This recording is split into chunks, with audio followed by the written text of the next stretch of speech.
অল্প দিনে দ্রুত ধনী হওয়া যায় কিভাবে? আজকে এমন একটা বিষয় আপনাদের সামনে আমি শেয়ার করব। আপনারা অল্প কয়েকদিনের মধ্যে প্রচুর অর্থের মালিক হতে পারবেন। যারা দীর্ঘদিন ধরে পয়সার সমস্যায় ভুগছেন, কষ্টেতে আছে, কোনোভাবেই ইনকাম করেন কিন্তু পয়সা যেমন রাখতেও পারেন না, অনেকের আবার মনের মতন ইনকামটাও নেই।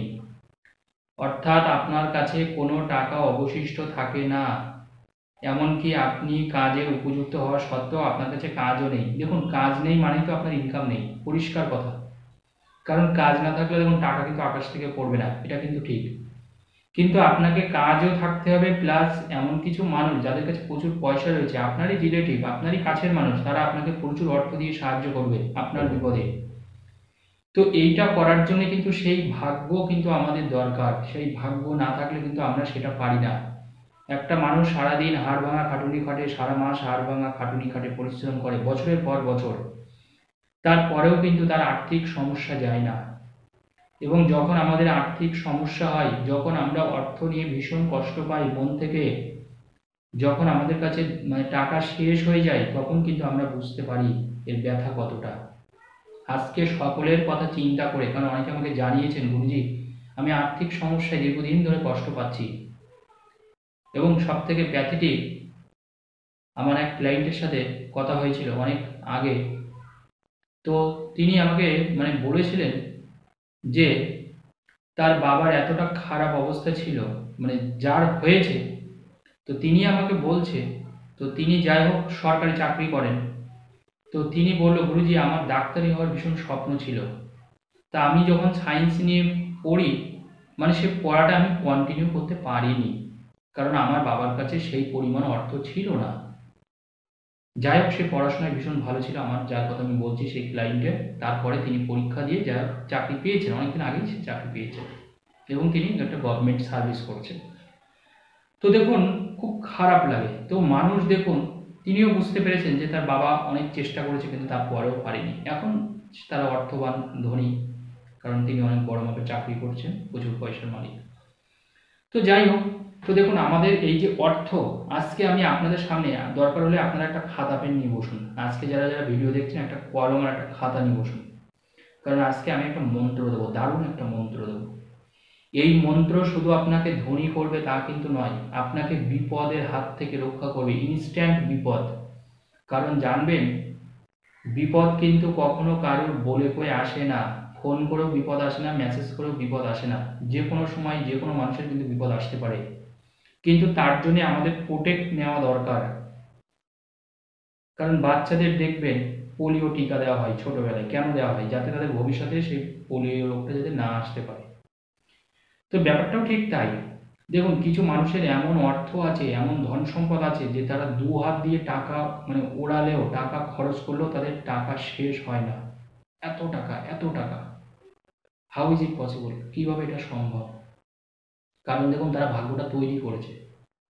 তো দেখুন, আপনাদের একটু খাটতে হবে। আমি বলবো না যে আপনি ঘরে চুপচাপ শুয়ে থাকবেন, আপনার কাছে টাকার বন্যা হয়ে যাবে, এটা কখনো পসিবল না। সে আপনি মন্ত্র জপ করলেও আপনাকে মন্ত্র একটু পাঠ করতে হবে। তবে অবশ্যই আজকের ভিডিওটা শেষ পর্যন্ত একটু অনুরোধ থাকো, দেখবেন। যদি ভিডিও ভালো লাগে এই চ্যানেলটা অবশ্যই সাবস্ক্রাইব করবেন এবং ভিডিওটা একটু শেয়ার করবেন। তো দেখুন, আমি যে জিনিসটা বলবো আপনারা সেই জিনিসটা করবেন। আমি আশা রাখি আজকের পর থেকে আপনাদের, যারা টাকার সমস্যা নিয়ে কষ্ট পাচ্ছেন, চিন্তা করে মরছেন যে আমার কাছে কেন টাকা নেই, কারণ আপনার কাছে টাকা নেই বলে আপনি একটা ভালো জিনিস কিনতে পারছেন না। আপনার শখ আছে, আপনার ইচ্ছা আছে দুটো সোনার জিনিস কেনার, পাচ্ছেন না কারণ আপনার কাছে পর্যাপ্ত টাকা নেই। তো আপনাকে অন্যের উপরে নির্ভর করতে হচ্ছে অর্থের জন্যে। আজকে এমন টিপস আপনাদেরকে আমি বলে দেব, অন্য মানুষ আপনার উপরে নির্ভর করবে, আপনার কাছ থেকে সে কখন টাকা নেবে? আপনাকে অন্যের উপর নির্ভর করার কোনো প্রয়োজন নেই। আপনি ধনী এতটাই হবেন যে আপনি লোককে টাকা পয়সা ধারও দিতে পারবেন, সোজা কথায়। কিন্তু আপনাকে লোকের কাছে টাকা ধার চাইতে হবে না, না, না। কারণ আমরা যখন লোকের কাছে হাত পেতে টাকা চাই, খুব খারাপ লাগে, জানবেন। কেউ কিন্তু ইচ্ছা করে লোকের কাছ থেকে টাকা ধার করে না, তার কাছে নেই বলেই তো সে টাকা ধার করছে। যখন আমরা ব্যাংক থেকে ঋণ নিই, খুব কি ভালো লাগে আমাদের? তা আমার কাছে টাকা নেই বলে তো আমরা ব্যাংকে যাচ্ছি টাকা নিতে, ধার চাইতে, লোন করতে। তো দেখুন, সেই ক্ষেত্রে জানবেন একটা উপায় অবশ্যই আছে। আপনার আর্থিক সংকট যেমন কাটবে, আপনার অর্থ ভাগ্যটা ভীষণ ভালো হবে দিনে দিনে, এবং আপনার কোনো রকমের বিপদ আপদ আপনাকে ছুঁতেও পারবে না। তার জন্য কি করবেন, একটু লিখুন। ওম গং গণপতায়ে সর্ববিঘ্ন হরাই সর্বাই। কি আছে মন্ত্রটা, একটু লিখে নিন পারলে, তার মন্ত্রটা একটু বড়। ওম গং গণপতায়ে, লিখে নিন আপনারা, খাতা পেন আমি প্রথমেই বলেছি ভিডিও শুরুতে। ওম গং গণপতায়ে সর্ববিঘ্ন হরাই সর্বাই। ওম গং গণপতায়ে সর্ববিঘ্ন হরাই সর্বাই। এই হচ্ছে মন্ত্রটা। আবার বলি মন্ত্রটা। ওম গং গণপতায়ে সর্ববিঘ্ন হরাই সর্বাই। পারলে ভিডিওটা একটু ডাউনলোড করে নেবেন, এখানে পজ করে ভিডিওটা একটু শুনে নেবেন, আর এই মন্ত্রটা আপনারা একটু লিখে নিন পারলে কাগজে। এই মন্ত্র আপনি রোজ যে কোনো সময় সারা দিনের মধ্যে 24 ঘন্টার মধ্যে ওম গং গণপতায়ে সর্ববিঘ্ন হরাই, হরাই পরে আছে সর্বাই। ওম গং গণপতায়ে, ওম গং গণপতায়ে সর্ববিঘ্ন হরাই সর্বাই। এই মন্ত্র 24 ঘন্টার মধ্যে আপনারা 12 বার করে রোজ জপ করুন, 12 বার করে, যে কোনো সময়, সকাল দুপুর রাতে। তবে জানবেন, যে কোনো জিনিস কিন্তু আমাদের বিশ্বাসের সাথে করতে হয়। বিশ্বাসটা জানবেন আপনার কিন্তু সব থেকে বড় মূলধন, অনেক অ্যাসেট। অনেক মানুষের দেখুন কপাল এমন থাকে, তারা ভালো জিনিসকে বিশ্বাস করে না, কিন্তু খারাপ জিনিসকে তারা চট করে বিশ্বাস করে নেয়। এটা অনেক মানুষের ধর্ম। দেখবেন আপনি তাকে একটা ভালো কথা বলবেন, আপনাকে কোনো ডোন্ট কেয়ার, পাত্তাই দেবে না, আপনাকে বিশ্বাস করবে না। কিন্তু একটা পচা জিনিসকে তারা বিশ্বাস করবে, একটা ফালতু জিনিসকে তারা বিশ্বাস করবে, এটাই তাদের নসিব। কিন্তু ভালো জিনিস যখন আসবে তখন ভাববে এটাই বোধহয় খারাপ জিনিস, এটা তাদের ভাগ্য। তবে জানবেন, যারা বিশ্বাস করবে না ভগবানকে, তাদের উপরে ছেড়ে দিন। যারা যারা আমাকে জানিয়েছিলেন যে গুরুজি আমরা আর্থিক সংকটে ভুগছি, কি করে এর থেকে রক্ষা পাবো, তাদের জন্য বেসিক্যালি আজকের আমার এই মূল্যবান ভিডিওটা। এই মন্ত্র আপনি প্রতিদিন কষ্ট করে হলো 12 বার করে আপনি 31 দিন জপ করবেন। 31 দিন প্রতিদিন 12 বার করে এই মন্ত্র আপনি জপ করবেন।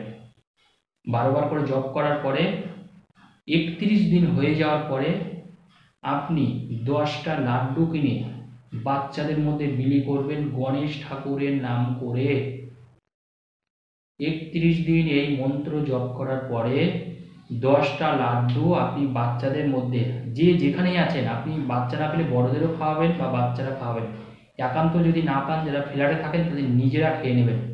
যারা সেটাও পারবেন না, যে কোনো মন্দিরে 10টা লাড্ডু আপনি দান করে দেবেন। ব্যাস, আপনার কাজ শেষ। আপনি রকেটের মতন দৌড়াবেন, রকেটের মতন, এইটুকু বলতে পারি। আপনার সম্পত্তি দিনে দিনে ফুলে ফেঁপে বাড়বে। জীবনে যত কষ্ট পেয়েছেন আর্থিকভাবে, বিশেষ করে পয়সার জন্যে, আজকের পর থেকে আর কখনো কোনোদিন কষ্ট পেতে হবে না। শুধু আমার কথা মতো বিশ্বাস করে ওম গং গণপতায়ে সর্ববিঘ্ন হরাই সর্বাই, ব্যাস এই মন্ত্র আপনি প্রতিদিন 12 বার করে জপ করুন ভগবান গণেশ ঠাকুরের নাম করে। আর কিচ্ছু করতে হবে না। 31 দিন জপ করে 10টা লাড্ডু কিনে বাচ্চাদের মধ্যে বিলিয়ে দিন, অথবা নিজেরা খেয়ে নিন, অথবা মন্দিরে দান করুন। দেখুন তো তারপরেও যদি আর্থিক কষ্ট না যায়, আমাকে ফোন করবেন। ডাইরেক্ট ফোন নাম্বার কিন্তু আমার দেওয়া আছে, দেখতেই পাচ্ছেন, কিন্তু ফোন করবেন যে শাস্ত্রীজি আপনি কি বলেছিলেন, আমার তো কোনো কাজ হয়নি, একদম ফোন করবেন আমাকে। ধন্যবাদ, ভালো থাকুন।